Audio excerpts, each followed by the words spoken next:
అని చెప్పి కూడా తెలియజేస్తూ మీకు ఏమైనా ప్రశ్నలు ఉన్నాయో ఏమైనా అడగదలుచుకున్నా అడగొచ్చని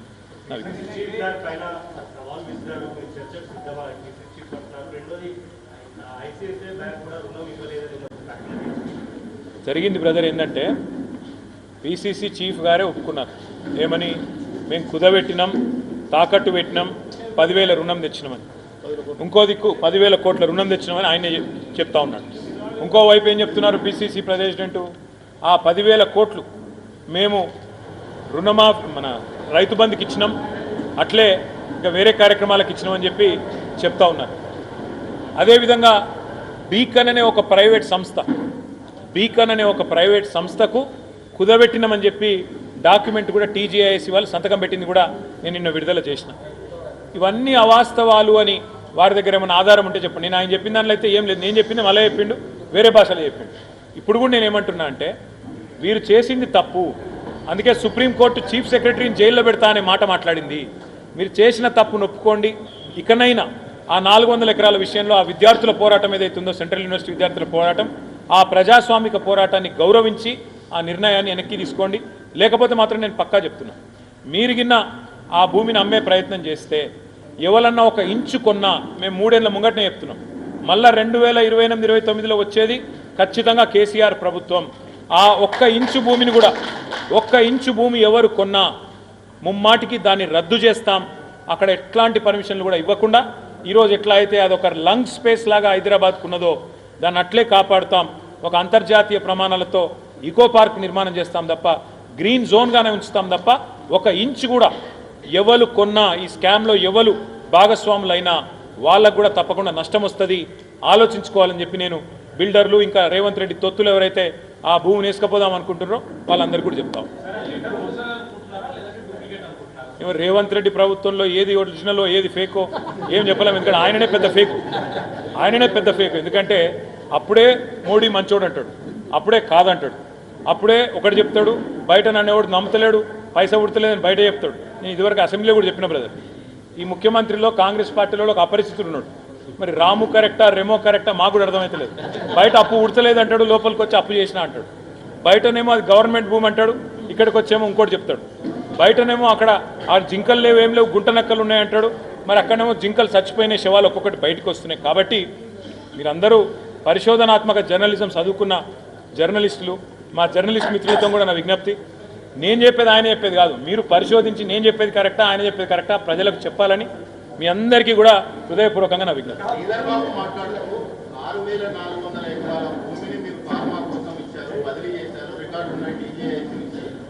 మీరు అమ్మినప్పుడు తప్పు ఒకటి, రెండవది కానాంబెట్ మోకిలా తర్వాత మీ అదే కోకాపేట దగ్గర ఆ భూములన్నీ మీరు అమ్మారు, ప్లాట్లు చేసి మరి తుణుకలు ఆ తుణుక ఈ తుణుక. చాలా మంచి ప్రశ్న, చాలా మంచి ప్రశ్న. అర్థమైంది ప్రశ్న, అర్థం. చాలా మంచి ప్రశ్న మీరు అడిగింది, తొందరపడదు. చాలా మంచి ప్రశ్న. ఎందుకంటే మేము కూడా భూములు అమ్మినాం. మాకంటే ముందు కాంగ్రెస్ వాళ్ళు అమ్మినాం, అంతకంటే ముందు టీడీపీ వాళ్ళు అమ్మినాం. ప్రభుత్వానికి పన్నేతర ఆదాయం కోసం ఏ ప్రభుత్వానికైనా ఇవాళ తప్పే పరిస్థితి లేదు. ఇక్కడ ప్రజల మీద పన్నులు పెంచలేము. మరి పన్నేతర ఆదాయం కావాలి, రాష్ట్రం సంపద పెరగాలి, ప్రజలకు పంచాలి. మేమేం చేసినాం బ్రదర్, నువ్వు చెప్పిన అన్ని కరెక్టే. ఏది ఈడమ్మినరు ఆడమ్మినరు 4 పేర్లు చెప్పినావు కదా, అక్కడ కరెక్టే మేము అమ్మినాం. కానీ ఎవరు అమ్మినరు దాన్ని? రాష్ట్ర ప్రభుత్వ సంస్థ అయిన హెచ్ఎండిఏ అమ్మింది, టీఎస్ఐఎస్సి అమ్మింది. మేము మధ్యలో ఉన్న బ్రోకర్ తెచ్చి 170 కోట్ల కమిషన్ ఇచ్చి వాడి చేతుల్లో భూమిని తాకట్టు పెట్టిన పరిస్థితి మేము చేయలేదు కదా. మేము అమ్మింది ప్రభుత్వ సంస్థ టీఎస్ఐఎస్సి, ప్రభుత్వ సంస్థ హెచ్ఎండిఏ. అంతేగాని మధ్యలో ఉన్న బ్రోకర్ని తెచ్చి. నేను అడుగుతున్నా బ్రదర్, మీరు ఆలోచన చేయండి. 10,000 కోట్ల రుణానికి 170 కోట్ల కమిషన్ ఇస్తారా ఎవడన్నా ప్రపంచంలో బ్రోకర్కు? అంటే 1.7% బ్రోకరేజ్, 1.7%. నేను ఇంకొకటి అడుగుతున్నా, ఇప్పుడు భూమి మీద అనుకోండి, ఉదాహరణ మీదే భూమి అనుకోండి. మీదే భూమి అయితే భాస్కర్ గారు, మీరు దొంగసాటున అర్ధరాత్రి జేసీబీలు పెట్టుకొచ్చి సాఫ్ చేసే ప్రయత్నం చేస్తారా? నెంబర్ 1. పోనీ మీదే భూమి అనుకో, సీదా అమ్ముకోవచ్చు కదా ఆవిడ నాపిండా నీ భూమి అయితే. మరి దాన్ని మళ్ళీ తాకట్టు పెట్టే కర్మ ఎందుకు వచ్చింది? ఇదంతా ఎందుకు జరిగింది అంటే వీళ్ళకు పూర్తిగా తెలుసు ఆ భూమి అటవీ భూమిగా గుర్తించబడుతుందని తెలుసు.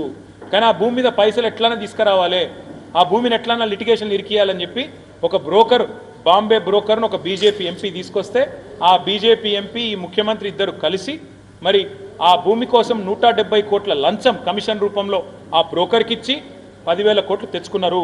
భూమిని తాకట్టు పెట్టింది బీకన్ అనే సంస్థకు, అకౌంట్ చేసింది ఐసిఐసిఐ బ్యాంకులా. నేనేమంటున్నా అంటే మేము భూమిలో అమ్మినామంటే మేము అమ్మింది టీఎస్ఐఎస్సి ద్వారా, మాకు బ్రోకర్లను పెట్టలే, ఎవరికి కమిషన్ ఇవ్వలే, ప్రజల పైసలు.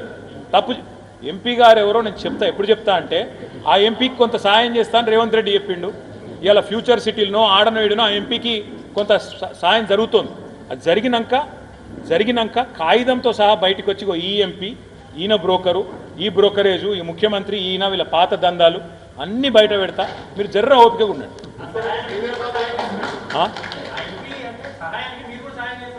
ఎట్లా అంటే దొంగ దొరకాలి కదా తమ్మి, దొంగతనం కానీ ఏం చెప్తున్నాను. దొంగతనం అయినాక రెడ్ హ్యాండెడ్గా పట్టుకోవాలి కదా, సగంలో పట్టుకుంటే బాగుండదు కదా. మరి అట్లాంటప్పుడు ఎంక్వైరీకి భయం ఎందుకు? ఆర్బీఐ ఎంక్వైరీ కదా నేను అడిగేది కూడా. ఆర్బీఐ నిబంధనల ప్రకారం అన్నీ చేస్తే నేను అడుగుతున్నా, మీరు చెప్పండి నాకు ఒక్కటే మాట. స్థలం నీదైతే డైరెక్ట్గా అమ్మొచ్చు కదా, తాకట్టు ఎందుకు పెట్టినావు మళ్ళీ అటంగా వేలం ఎందుకు అంటున్నావు? మరి అసెంబ్లీలో ఒకటి చెప్తావు, బయట ఒకటి చెప్తావు.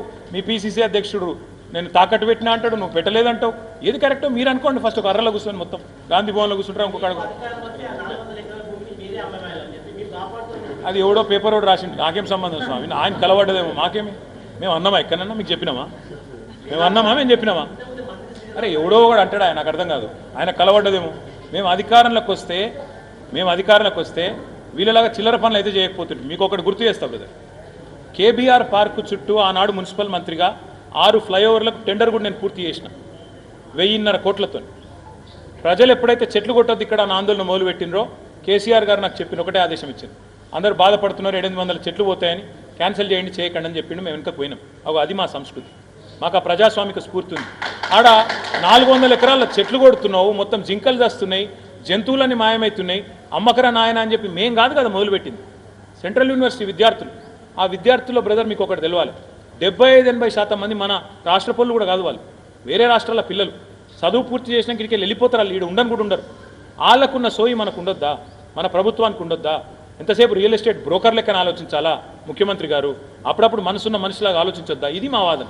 అందుకే నేనేం చెప్పినా, ఎవరన్నా కొంటే ఒక ఇంచు కొన్నా మా ప్రభుత్వం మమ్మల్ని బద్నాం చేయొద్దు. ఇప్పుడు మేము 3 ఏళ్ల ముందు చెప్తున్నాం, ఎవడు కొన్నా ముమ్మాటికి దాన్ని రద్దు చేస్తాం, ఎట్టి పరిస్థితిలో కొనకండి, పార్టిసిపేట్ చేయకండి, ఈ స్కామ్లో మీరు కూడా భాగస్వాములు అవుతారని చెప్తా ఉన్నాం. Thank you. పర్యావరణం గుర్తొస్తుంది, జింకలు గుర్తొస్తున్నాయి. మూసీ విషయంలో ఎందుకు మీరు మూసీని మాత్రం వద్దంటున్నారు? పర్యావరణం దెబ్బతింటుంది, మేము పర్యావరణాన్ని బాగు చేస్తాము. మూసీ విషయంలో పర్యావరణం ఒక నీతి, హెచ్సీ విషయంలో ఇంకో నీతి అని చెప్పేసి అసలు ఇతర కాంగ్రెస్ నేతలు అంటున్నారు. బాబు శ్రీధర్ బాబుకి ఏమైనా చెప్తే కదా ముఖ్యమంత్రి. మూసీలు ఏం జరుగుతుందో తెలుసా శ్రీధర్ బాబు? 1,50,000 కోట్ల కుంభకోణం జరుగుతుంది. ముఖ్యమంత్రి గారు 180 లక్షలు. నేను ఒక్కటి అడుగుతున్నా భాస్కర్, మీరు చెప్పండి నాకు. 6 గ్యారంటీలకు పైసలు లేవట, తులం బంగారంకు పైసలు లేవు, పిల్లలకు ఫీజు రీంబర్స్మెంట్కు పైసలు లేవు, పంచాయతీలకు పైసలు లేవు, పెన్షన్లు పెంచేందుకు పైసలు లేవు, రైతులకు రుణమాఫీ చేయడానికి పైసలు లేవు, రైతు బంధు ఇచ్చేందుకు పైసలు లేవు, రైతు కూలీలకు ఇచ్చేందుకు పైసలు లేవు, కౌలు రైతులకు ఇచ్చేందుకు పైసలు లేవు, అసలు మొత్తం మహిళలకు 2,500 ఇచ్చేందుకు పైసలు లేవు. కానీ 1,50,000 కోట్ల రూపాయలు మూసీని ఎవరిని ఉద్ధరించేందుకు మూసీ చేస్తావు? నువ్వు ఇచ్చినావా? ఎన్నికల మేనిఫెస్టోలు చెప్పినావా? 100 రోజుల్లో చేస్తా అని చెప్పినావా? 100 రోజుల్లో ముందు చేస్తా అన్నవి చెయ్యి. మూసీ పర్యావరణం ఎవడు అడ్డుకుంటున్నాడు? అక్కడ స్థానికంగా ఉండే ప్రజలు అడ్డుకుంటున్నారు. అక్కడ స్థానికంగా ఉండే ప్రజలు ఏమంటున్నారు? ఎవడు అడిగింది నిన్ను చేయమని అడుగుతా ఉన్నారు. ఇంకోటి మీకు తెలియదు, నా మాట దయచేసి ఒకసారి వినండి, అర్థం చేసుకోండి. మూసీలో 100%, హైదరాబాద్లో 100% సివరేజ్ ట్రీట్మెంట్ చేసిందే మేము, మా ప్రభుత్వం. నువ్వు కొత్తగా వచ్చి చేసేదేం లేదు. గోదావరి నీళ్ళు తీసుకొచ్చి గండిపేటలో పోయాలి, దానికి కావాల్సింది 1,100 కోట్లు. దానికి 1,50,000 కోట్లని ముఖ్యమంత్రి స్కామ్ చేస్తుంటే చూస్తూ ఊరుకోవాలా? 1,50,000 కోట్లు ఢిల్లీకి మూటలు కట్టి పంపుతానంటే చూస్తూ ఊరుకోవాలా?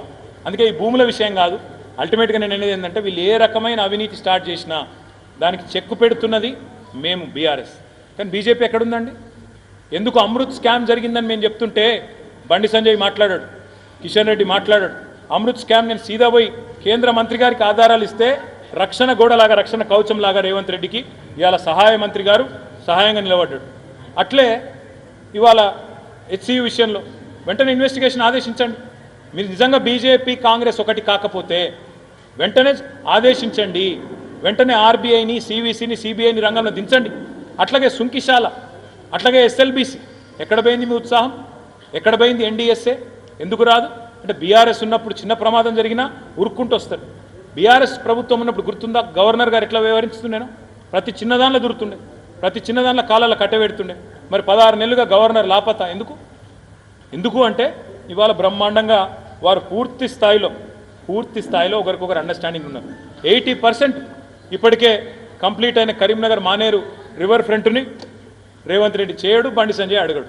అంటే వాళ్ళకి కావాల్సిన పనులేమో కలిసి చేసుకుంటారు. ఎక్కడెక్కడ ఏం చేయాలా చీకట్లో కూర్చొని చేలు కలుపుకునే కాడ కలుపుకుంటారు, చేసుకునే పనులు చేసుకుంటారు. కానీ ప్రజలకు సంబంధించిన అంశాలు రైతు బంధు ఇవ్వకపోతే అడగరు, రుణమాఫీ రాకపోతే అడగరు, నెలకు 2500 ఏమని అడగరు, 6000 గ్యారంటీ 6 గ్యారంటీ లేదని బీజేపీ ఒక్కడు మాట్లాడాడు. ఎంతసేపు కేసీఆర్ని తిట్టాలి, మా పార్టీని తిట్టాలి తప్ప రేవంత్ రెడ్డి మీద నోరెందుకో లేవది. ఎందుకు వాళ్ళ ప్రభుత్వం మీద ప్రధానమంత్రి వచ్చిండు కదా. RR ట్యాక్స్ అని ఎవరు మాట్లాడింది మొదలు? రాహుల్ రేవంత్ ట్యాక్స్ అని. మరి ఎక్కడ పోయింది ఇవాళ మోడీ గారి స్వరం? ఎందుకు మూగపోయింది బీజేపీ? ఎందుకు విచారణకు ఆదేశిస్తలేరు రేవంత్ రెడ్డి మీద? అందుకే మేము అనేది 2 ఢిల్లీ పార్టీలు, ఒకటి సంచులు మోసే పార్టీ, ఇంకోటి చెప్పులు మోసే పార్టీ, వీళ్ళెన్నటికీ తెలంగాణకు న్యాయం చేయలేరు. ఈ గులాబీ జెండానే తెలంగాణకు శ్రీరామ రక్ష. అది చెప్పడానికి ఏప్రిల్ 7 సార్.